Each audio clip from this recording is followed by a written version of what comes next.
هذه الشيلة بمناسبة زواج الأخ عبد الله محمد نجم الجعيد، تقبلها من عبد ربه منصور الضبيبي وجميع آل الضبيبي، فألف ألف مبروك. يا هجوس الشعر من أحلى المعاني، يا سطور القافية عذب الكلام، لأجل عبد الله محمد جيت عاني، جيت بالتقدير له والاحترام.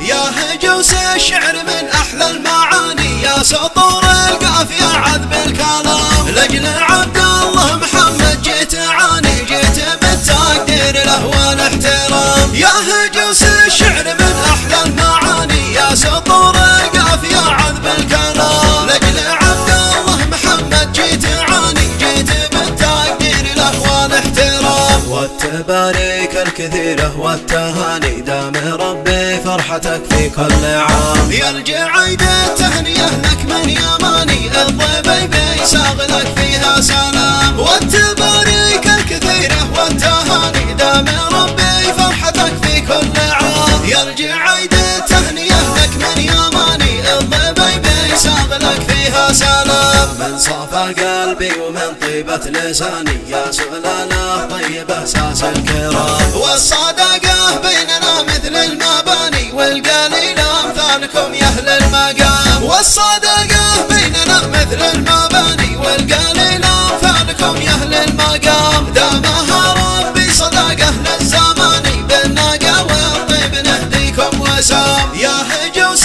الشعر من احلى المعاني، يا سطور القافية عذب الكلام، لأجل عبد الله محمد جيت عاني، جيت بالتقدير له والاحترام. يا هجوس الشعر من احلى المعاني، يا سطور القافية عذب الكلام، لأجل عبد الله محمد جيت عاني، جيت بالتقدير له والاحترام. والتباريك الكثيرة والتهاني، دام ربي فرحتك في كل عام. يا الجعيد التهنية لك من يماني، الضبيبي ساغ لك فيها سلام. والتباريك الكثيرة والتهاني، دام ربي فرحتك في كل عام. يا الجعيد التهنية لك من يماني، الضبيبي ساغ لك فيها سلام. من صفى قلبي ومن طيبة لساني، يا سلالة طيبة اساس الكرام. والصداقة بيننا مثل المباني، والقليل امثالكم يا اهل المقام. والصداقة بيننا مثل المباني، والقليل امثالكم يا اهل المقام. دامها ربي صداقة للزمان، بالنقا والطيب نهديكم وسام. بالنقا والطيب نهديكم وسام.